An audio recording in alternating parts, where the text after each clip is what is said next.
الحمدللہ نحمدہ ونستعینہ ونستغفرہ ونؤمن بہ ونتوکل علیہ ونعوذ باللہ من شرور انفسنا ومن سیئات اعمالنا من یہدہ اللہ فلا مضل لہ ومن یضلل فلا ہادی لہ ونشہد ان لا الہ الا اللہ وحدہ لا شریک لہ ونشہد ان سیدنا محمدا عبدہ ورسولہ ارسلہ بالہدی ودین الحق لیظہرہ علی الدین کلہ وکفی باللہ شہیدا فصلی اللہ علیہ وسلم تسلیما کثیرا کثیرا اما بعد فاعوذ باللہ من الشیطان الرجیم بسم اللہ الرحمن الرحیم وَإِذْ قَالَ مُوسَىٰ لِقَوْمِهِ يَا قَوْمِ لِمَ تُؤْذُونَنِي وَقَدْ تَعْلَمُونَ أَنِّي رَسُولُ اللَّهِ إِلَيْكُمْ فَلَمَّا زَاغُوا أَزَاغَ اللَّهُ قُلُوبَهُمْ وَاللَّهُ لَا يَهْدِي الْقَوْمَ الْفَاسِقِينَ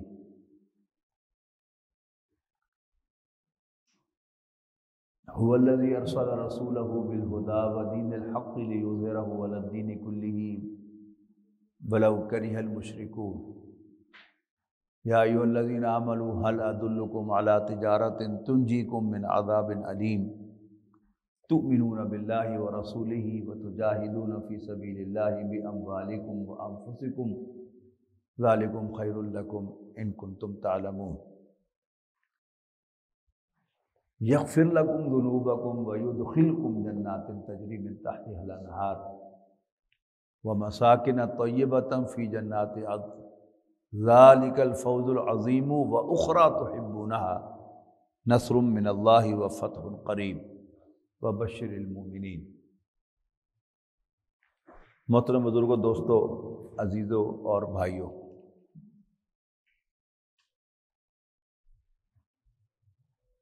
آپ کو معلوم ہے کہ اللہ تعالیٰ نے بہت سے رسول بھیجے، ان سب کا نام بنام تذکرہ تو قرآن مجید میں نہیں ہے، لیکن قرآن مجید میں سب سے زیادہ ذکر اللہ کے پیغمبروں میں سے حضرت موسیٰ علیہ السلام کا ہے۔ اور پھر قرآن مجید نبی اکرم صلی اللہ علیہ وسلم پر نازل ہوا، اور مدینہ منورہ میں نازل ہونے والا قرآن مجید کا حصہ اصلاً نبی اکرم صلی اللہ علیہ وسلم کے لیے ڈے ٹو ڈے انسٹرکشن ہے، اور نبی اکرم صلی اللہ علیہ وسلم کے ساتھیوں کے لیے بھی وہ ایک لائحہ عمل ہے۔ ان ادر ورڈز، مدنی قرآن سیرت النبی کا بیان ہے۔ اگر حضرت موسیٰ علیہ السلام کو قرآن مجید میں جو اسٹڈی کیا جائے تو ایک بڑا امید افزا پیغام ہے کہ فرعون نے حضرت موسیٰ علیہ السلام کو مارنے کا پروگرام حضرت موسیٰ کی پیدائش سے پہلے بنایا، لیکن اللہ تعالیٰ نبی اکرم صلی اللہ علیہ وسلم کو یہ بتانا چاہتا ہے کہ پھر دیکھو ہمارا بھی کمال کہ ہم نے موسیٰ کے سامنے فرعون اور آل فرعون کو غرق کیا پانی میں، اور اللہ تعالیٰ کے لیے کوئی مشکل نہیں ہے۔ یعنی کسی کو اللہ تعالیٰ نے بارش سے ہلاک کیا، کسی کو سمندر میں ڈبو کے ہلاک کیا، کسی کو آسمان سے پتھروں کی بارش کر کے ہلاک کیا، کسی کو دھماکے سے ہلاک کیا، کسی کو زلزلے سے ہلاک کیا، کسی کو تیز ہوا سے ہلاک کر دیا۔ یہ سب اللہ تعالیٰ کی قدرت کے مظاہر ہیں۔ تو مدنی قرآن مجید میں مکی قرآن مجید میں جو قرآن مجید کا حصہ مکہ مکرمہ میں نازل ہوا، آپ کو یہ ساری سٹوریز بار بار سنائی گئی حضرت نبی اکرم صلی اللہ علیہ وسلم کو، اور آپ کو یہ بات ذہن نشین کرائی گئی کہ اصل قدرت ہماری ہے۔ جب ہم اپنے فیصلے کو نافذ کرتے ہیں تو نہ ہمارے سامنے کوئی فوج ٹھہرتی ہے، نہ بڑے سے بڑا سردار ٹھہرتا ہے، اور نہ بڑی سے بڑی قوم، مضبوط سے مضبوط قوم ٹھہرتی ہے، بلکہ اللہ تعالیٰ ان کو آنے واحد میں ملیمیٹ کر دیتا ہے۔ یہ اصل میں سبق تھا نبی اکرم صلی اللہ علیہ وسلم کے لیے کہ بظاہر احوال تم جن ظروف احوال میں رہ رہے ہو، اس میں ہم نے جو تمہارے ذمہ کام لگایا ہے کہ تم میرے دین کو نافذ کرو، قائم کرو، عدل و انصاف کو قائم کرو، اس سے دور دور تک کوئی امکان نہیں ہے، لیکن تم کرتے چلے جاؤ جیسے ہم تمہیں کہہ رہے ہیں، تمہیں کامیابی سے ہمکنار کرنا ہمارا کام۔ یعنی اسی سلسلے میں ایک کہانی حضرت یوسف علیہ السلام کی بھی ہے جو نبی اکرم صلی اللہ علیہ وسلم کو سنائی گئی۔ اس کہانی کا بھی حاصل یہی ہے کہ حضرت یوسف کے بھائیوں نے، جو سب ان سے بڑے تھے،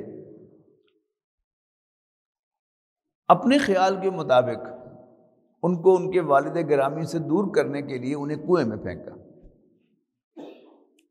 تاکہ ہم والد صاحب کی پوری توجہ حاصل کر لیں۔ لیکن انہیں اس بات کا اندازہ ہی نہیں تھا کہ ہم یوسف کو کنویں میں نہیں پھینک رہے، ہم اسے مصر کے سب سے بڑے ایوان کا وزیر بنانے والے ہیں۔ وہ ساری سٹوری جو ہے وہ کنویں میں سے نکل کر ادھر، پھر مصر میں، پھر غلامی، اور پھر سب کچھ الٹیمیٹلی کہاں پہنچے کہ اللہ تعالیٰ نے انہی بھائیوں کو جنہوں نے کنویں میں پھینکا تھا بھیکاری بنا کر حضرت یوسف کے سامنے پیش کر دیا۔ سورۃ صف قرآن مجید کی ایک بڑی اہم سورت ہے، جس کا مرکزی مضمون ہی یہ ہے کہ اللہ تعالیٰ نے نبی اکرم صلی اللہ علیہ وسلم کو قرآن مجید اور دین اسلام دے کر بھیجا تاکہ نبی اکرم صلی اللہ علیہ وسلم اس دین کو کل کے کل دین، کل نظام زندگی پر غالب کر دیں، ولو کرہ المشرکون، خواہ مشرکوں کو کتنا ہی ناگوار ہو۔ لیکن اس صورت میں ابتدا میں تو یہ کہا کہ ہم نے مسلمانوں کو تسبیح کے لیے پیدا نہیں کیا، ہم نے مسلمانوں کو اپنی تسبیح کے لیے پیدا نہیں کیا، اگرچہ اس پر تسبیح فرض ہے۔ نماز کیا ہے؟ تسبیح ہے نا، اللہ کو یاد کرنا۔ نماز اس پر فرض ہے، اس پر کثرت کے ساتھ اللہ اکبر اللہ اکبر اللہ اکبر کی رٹ ہے۔ لیکن کہا کیوں کہتے ہو جو کرتے نہیں ہو؟ منہ سے کہہ رہے ہو کہ اللہ بڑا ہے، لیکن اللہ تعالیٰ کی بڑائی کو قائم کرنے کے لیے، نافذ کرنے کے لیے تم کوئی جد و جہد نہیں کر رہے، اللہ کو تم پر غصہ آتا ہے۔ اور پھر چوتھی آیت میں فرمایا اللہ کو تو اپنے وہ بندے پسند ہیں جو اس کے راستے میں سیسا پلائی ہوئی دیوار کی طرح صف باندھ کر جنگ کرتے ہیں، پیچھے نہیں ہٹتے۔ پھر پانچویں آیت میں حضرت موسیٰ علیہ السلام کی قوم کا ذکر کیا کہ حضرت موسیٰ علیہ السلام کے سارے احسانات دیکھنے کے باوجود کیا کچھ نہیں کیا انہوں نے، موسیٰ علیہ السلام نے ان کے لیے اللہ تعالیٰ کے حکم سے، اس کی مرضی سے ان کو فرعون سے آزادی دلائی اور ان کو منہ سلویٰ کھلایا، ان پر بادل کا سایہ کیا، ان کے لیے 12 چشمے پانی کے جاری کرائے۔ لیکن اس کے باوجود جب حضرت موسیٰ علیہ السلام کو اللہ تعالیٰ نے تورات عطا کر دی اور تقاضا کیا کہ اب تم اپنی ہوم لینڈ کو جا کر فتح کرو، ان کا ہوم لینڈ کون سا تھا؟ فلسطین، لڑ کر اس کو فتح کرو اور پھر وہاں پر تورات کے یہ احکام نافذ کرو، تو قوم نے صاف انکار کر دیا کہ اذهب انت وربک فقاتلا انا ہاہنا قاعدون، موسیٰ آپ اپنے رب کو لے کر جائیے اور آپ لڑائی کیجئے، ہم یہاں بیٹھے، جب شہر فتح ہو جائے تو ہمیں بلا لیں آپ۔ اس کے مقابلے میں نبی اکرم صلی اللہ علیہ وسلم کہ چشم و ابرو کے اشارے پر صحابہ کرام نے اپنی جانیں دے دی۔ اب قرآن مجید اللہ نے کیوں نازل کیا ہے؟ ہماری ہدایت کے لیے، ہماری رہنمائی کے لیے۔ فرق کیا ہے؟ ایسا فرق کیوں آیا؟ یعنی حضرت موسیٰ علیہ السلام بھی اللہ کے جلیل القدر پیغمبر، اور نبی اکرم صلی اللہ علیہ وسلم کے تو کیا ہی کہنے۔ لیکن حضرت موسیٰ علیہ السلام اپنی تمام تر جلالت و شان کے باوجود وہ مقصد حاصل نہیں کر سکے، اور اتنے مایوس ہوئے کہ انہوں نے اللہ تعالیٰ سے کہا کہ ربی انی لا املک نفسی و اخی، کہ مجھے صرف اپنے بھائی پر اور اپنی ذات پر اختیار ہے، لا املک الا نفسی و اخی، کہ مجھے اختیار نہیں ہے مگر اپنی ذات پر اور اپنے بھائی پر، فافرق بیننا و بین القوم الفاسقین، لہذا تو ہمارے اور اس نافرمان قوم کے درمیان جدائی ڈال۔ لہذا حضرت موسیٰ علیہ السلام کا بھی اسی صحرا میں انتقال ہو گیا، اور حضرت ہارون علیہ السلام کا بھی اسی صحرا میں انتقال ہو گیا۔ لیکن نبی اکرم صلی اللہ علیہ وسلم کے سلسلے میں ایسا بالکل نہیں ہوا۔ نبی اکرم صلی اللہ علیہ وسلم کی عمر 40 سال کی تھی جب آپ پر وحی کا آغاز ہوا، اور بالکل ابتدائی 3-4 وحیوں میں سے سورہ مدثر کی پہلی 3-4 آیات ہیں، یا ایھا المدثر قم فانذر وربک فکبر، اے کمبل لپیٹ کر بیٹھنے والے کھڑے ہو جاؤ اور خبردار کرو لوگوں کو، وربک فکبر، اور اپنے رب کو بڑا کرو۔ نبی اکرم صلی اللہ علیہ وسلم نے خاص مواقع پر اللہ اکبر کا نعرہ بھی لگوایا ہے، اور اذان میں، نماز میں کثرت کے ساتھ اللہ اکبر کی تسبیح بھی ہے۔ لیکن کفار کو یہی دھوکہ ہوا کہ یہ تسبیح کر رہے ہیں اللہ اکبر کی، لیکن دراصل نبی اکرم صلی اللہ علیہ وسلم اللہ تعالیٰ کی بڑائی کا اعلان کر رہے تھے کہ بڑے تم نہیں ہو، بڑا وہ ہے۔ علامہ اقبال نے اس کو اپنے اشعار میں بیان کیا ہے کہ پرواز ہے دونوں کی اسی ایک فضا میں، کرگس کا جہاں اور ہے شاہین کا جہاں اور۔ کرگس کہتے ہیں گدھ کو، اور شاہین آپ جانتے ہیں عقاب کو کہتے ہیں۔ دونوں اسی فضا میں اڑتے ہیں، ایک مردار کھاتا ہے گدھ، اور شاہین اپنا شکار کر کے کھاتا ہے۔ پرواز ہے دونوں کی اسی ایک فضا میں، کرگس کا جہاں اور ہے شاہین کا جہاں اور۔ الفاظ و معانی میں تفاوت نہیں، لیکن ملا کی اذا اور مجاہد کی اذا اور۔ مولوی بھی، ایک عام نمازی جو ہے وہ بھی اللہ اکبر ہی کہتا ہے، اور مؤذن لاؤڈ اسپیکر پر اللہ اکبر کہتا ہے، but he doesn't mean it. لیکن اگر کچھ لوگ باہر نکل کر سڑک پر اللہ اکبر کا نعرہ لگائیں گے تو محسوس ہوگا دے مین اٹ۔ لہذا اس سے نہ صرف پاکستان ہلتا ہے، پوری دنیا میں خبر آتی ہے اس کی، کہ آج قرآن اکیڈمی شہید کالونی سے 50 لوگ نکل کر نہر پہ جا کے انہوں نے اللہ اکبر کا نعرہ لگایا۔ خبر آئے گی کہ نہیں ساری دنیا میں؟ اسی کو پھر ایک ذرا زیادہ پرشکو انداز میں بیان کیا، یا وسعت افلاک میں تکبیر مسلسل، یا خاک کی آغوش میں تسبیح و مناجات۔ یا وسعت افلاک میں تکبیر مسلسل، تکبیر وہی اللہ اکبر، یا خاک کی آغوش میں پرندے،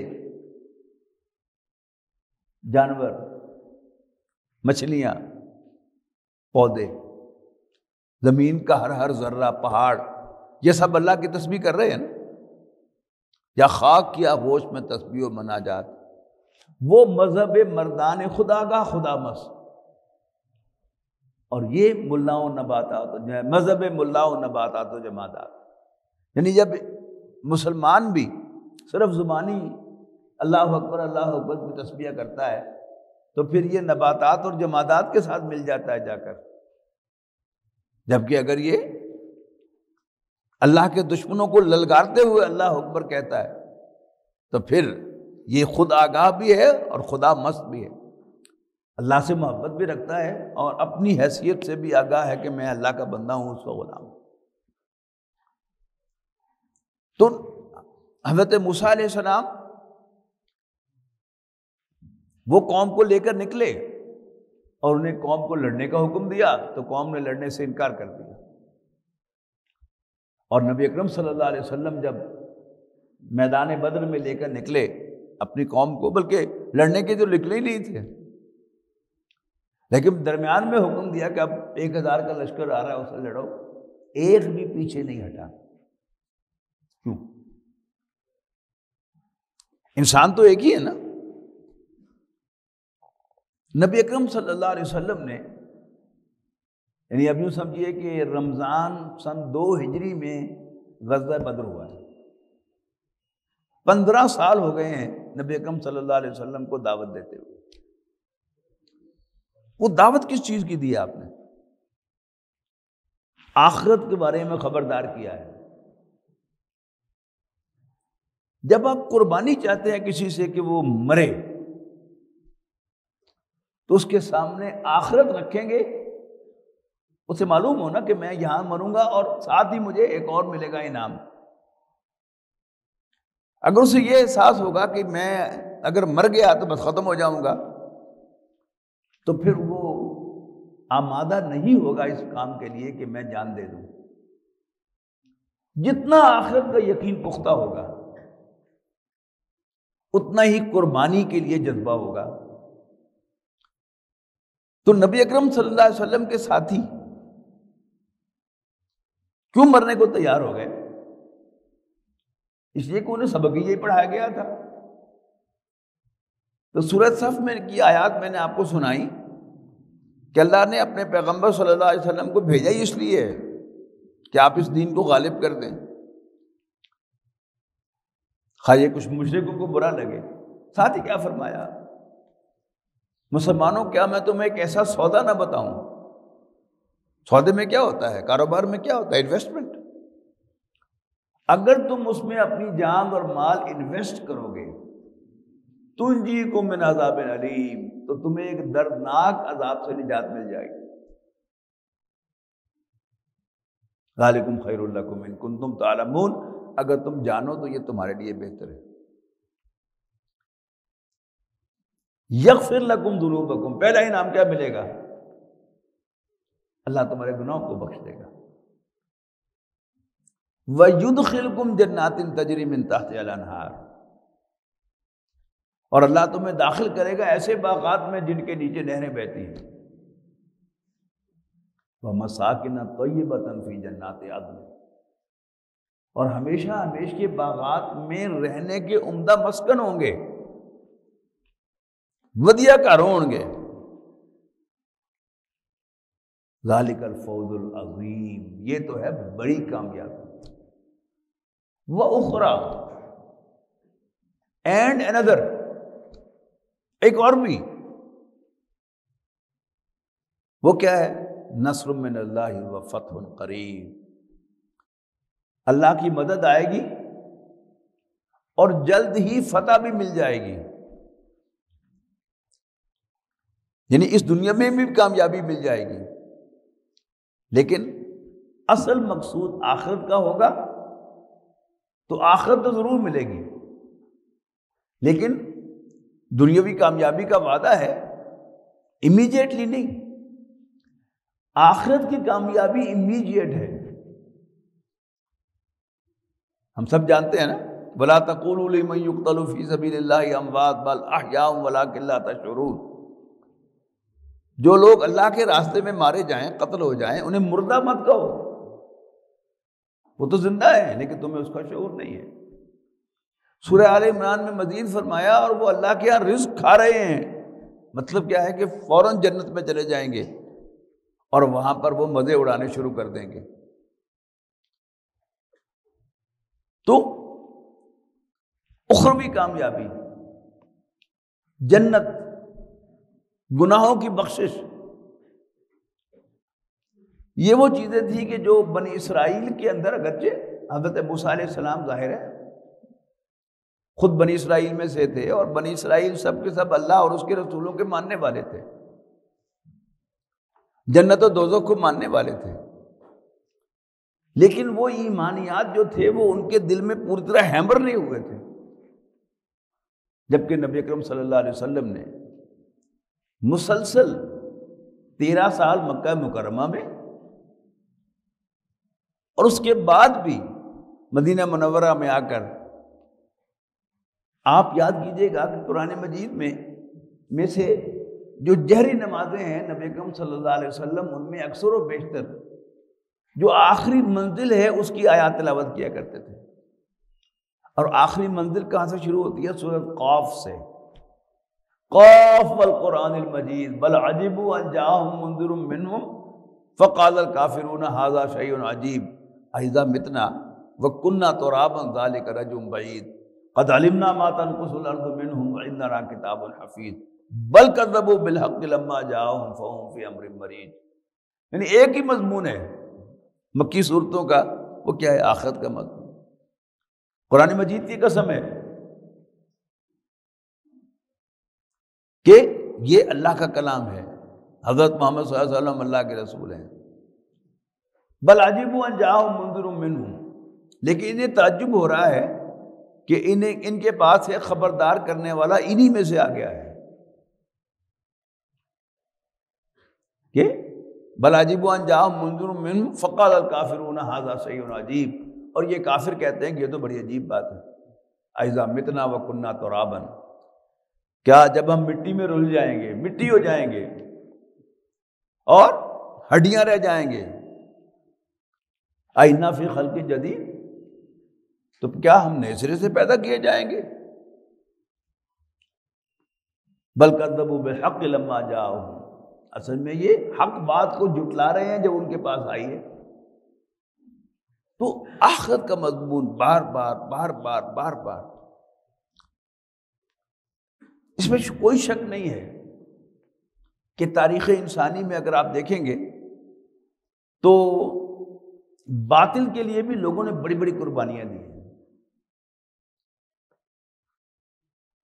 اب نیٹ پہ دیکھیں گے تو مختلف جگہوں پر ہزاروں افراد جو ہیں ان کو موت کے گھاٹ اتارا گیا ہے۔ ابھی کل پرسوں ہی بوسنیا کی اینیورسری گزری ہے، اس کا ایک آرٹیکل میرے سامنے گزرا ہے، وہاں تو لاکھوں لوگوں کو مارا گیا ہے، ملینز میں۔ تو بہرحال یہ ہوا ہے قربانی کے لیے،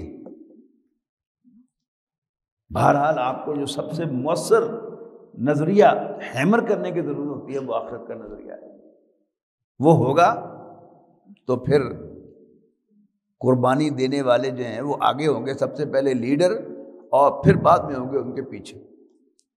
ہم نے کیا دیکھا کہ لیڈرز جو ہے وہ مرنے کو تیار نہیں تھے، نتیجہ کیا نکلا کہ پھر لوگوں نے بھی جو پہلا حملہ تھا وہ تو شکار ہو گیا، اور باقی جو تھے پھر انہوں نے فیصلہ کیا کہ پھر ہم کیوں مریں۔ لیکن اگر لیڈرشپ وہاں موجود ہوتی، مسلمانوں کی لیڈرشپ کون تھی؟ نبی اکرم صلی اللہ علیہ وسلم تھے، حضرت ابوبکر تھے، حضرت عمر تھے، حضرت عثمان تھے، حضرت علی تھے، عشرہ مبشرہ تھے۔ یہ سب کے سب کیا ہیں؟ یہ ہمیشہ آگے ہوتے تھے، اور پھر صحابہ کرام جو ہیں وہ ان کے ساتھ مل کے قربانیاں دیتے تھے۔ کہیں ایسا نہیں ہوا کہ نبی اکرم صلی اللہ علیہ وسلم کہ آتا ہے روایات میں کہ ایک مرتبہ کوئی بڑی عجیب و غریب سی آواز رات کو آئی، اور پہلے تو لوگ سہم کے بیٹھے رہے، اور پھر آواز ختم ہو گئی تو آپ باہر نکلے تو کیا دیکھا کہ نبی اکرم صلی اللہ علیہ وسلم اپنے خچر پر سوار ہیں، اور آپ چکر لگا کے سارے مدینے کا واپس آئے۔ تو اگر لیڈر جو ہے وہ دلیر ہوگا اور وہ بیچ میں ہوگا تو پھر قربانی جو ہے وہ ساتھی بھی دیں گے، اور اگر لیڈر بیچ میں نہیں ہوگا تو بڑی پلاننگ کی گئی نا کہ اس کو تو چھوڑا ہی نہیں گیا، اور باقی لیڈرشپ کے بارے میں ان کو بھی معلوم تھا کہ یہ لیڈرشپ جو ہے یہ کھڑی ہونے والی نہیں ہے. یعنی آج سے 10 سال پہلے 2014 میں فوج پیچھے کھڑی تھی تو 126 دن کا دھرنا اسی مقام پر ہو گیا تھا، اور اب چونکہ فوج پیچھے پڑی ہوئی تھی تو 26 منٹ میں سارا کام جو ہے وہ ہو گیا. تو یہ کیا ہے؟ اصل میں کمپیریزن سے انسان کو پتہ چلتا ہے. قرآن مجید ہمارے اوپر اس لیے نازل ہوا ہے کہ ہم غور کریں، مختلف انبیاء کا ذکر، اس میں ہم کمپیریزن پر غور کریں. تو نبی اکرم صلی اللہ علیہ وسلم نے یہ جو کام کیا نا کہ یتلو علیہم آیاتہ و یزکیہم، کہ نبی اکرم صلی اللہ علیہ وسلم انہیں اللہ کی آیات پڑھ پڑھ کر سنا رہے ہیں، پڑھ پڑھ کر سنائی ہیں، ہیمر کی ہیں، دلوں میں اتاری ہیں، اور یقین دلایا ہے کہ یہ زندگی کل زندگی نہیں ہے، اصل زندگی موت کے بعد شروع ہونے والی ہے. تب قربانی جو ہے اس کا امکان ہوا ہے. باقی اللہ تعالیٰ جو ہے وہ کوئی بھی شخص اخلاص کے ساتھ کام کرے، اخروی کامیابی تو پکی ہے. ایمان ہو اور اخلاص ہو تو اخروی کامیابی پکی ہے. اور لیکن اگر اخلاص نہیں ہے، صرف دنیاوی معاملات ہے، تو پھر لازم نہیں ہے کہ دنیاوی کامیابی ملے گی. آپ حالات و واقعات کو دیکھیں، آپ کو معلوم ہے کہ ہماری فقہ کے اندر ہمارے جو محدثین فقہا ہیں، جو حدیث کے ٹیکسٹ کو زیادہ فالو کرتے ہیں، انہوں نے تو کسی بھی مسلمان حاکم کے خلاف ہتھیار اٹھانے کی اجازت نہیں دی. صرف جو فقہائے فقہ ہیں، یعنی کسی ایک حدیث پر یا کسی ایک آیت پر اپنے موقف کی بنیاد نہیں رکھتے، بلکہ اوور آل سیرت کو دیکھ کر، قرآن مجید کو دیکھ کر، ساری احادیث اور سنت کو دیکھ کر وہ کوئی رائے قائم کرتے ہیں. امام حنیفہ رحمۃ اللہ علیہ اور ان کے شاگرد، انہوں نے اجازت دی ہے کہ ہاں کسی مسلمان حکمران کے خلاف ہتھیار اٹھانے کی اجازت ہے، ہتھیار اٹھانے کی، لیکن اس صورت میں پابندیاں لگائی ہیں کہ ایک اندازہ ہو کہ ایک ہی حلے میں ہم ون کر سکتے ہیں. پھر کامیابی ہونا یا نہ ہونا یہ اللہ کے ہاتھ میں ہے، لیکن یہ بات جو ہے وہ پکی ہو، اپنے اندازے کے مطابق کہ ہم ون کر سکتے ہیں پھر ہے. لیکن یہاں تو بہرحال ایک دوسرا مسئلہ ہے کہ ہتھیار تو یہاں اٹھائے نہیں گئے تھے، اس کا کوئی ثبوت نہیں ملا، لیکن بہرحال ایک کانسٹیٹیوشنل ایک حق تھا جس کو لے کر وہ اٹھے تھے. اور 10 سال پہلے اسی کانسٹیٹیوشن حق کے ساتھ جب وہ کھڑے ہوئے تو وہ پیچھے تھے، تو 126 دن تک وہ دھرنا چل گیا، اور اب وہ پیچھے پڑے ہوئے تھے تو وہ 26 منٹ میں سارا کام ہو گیا. یہ سب جو ہیں یہ ہمارے لیے اصل میں غور کرنے کی چیزیں ہیں. قرآن مجید بھی غور کرنے کے لیے، اور یہ خطبہ جمعہ جو ہے جس کے لیے آپ کو بلایا جاتا ہے، آپ کی رہنمائی کے لیے بلایا جاتا ہے. اور اگر آپ کی رہنمائی نہ کی جائے تو پھر میں سمجھتا ہوں کہ یہ خطیب کی خیانت ہے کہ وہ آپ کا حق چھین رہا ہے، آپ کو حق نہیں دے رہا. اتنا بڑا واقعہ ہوا، آپ کے ذہنوں میں سوالات ہوں گے، کیوں ہوا، کیسے ہوا؟ تو ظاہر بات ہے کہ میں نے مناسب سمجھا کہ اسی پر کچھ رہنمائی میں آپ کے سامنے قرآن مجید سے، سنت رسول سے صلی اللہ علیہ وسلم اور سیرت رسول سے آپ کے سامنے رکھوں. باقی میرا تجزیہ غلط ہو سکتا ہے، اس کا پورا امکان ذہن میں رکھیے گا.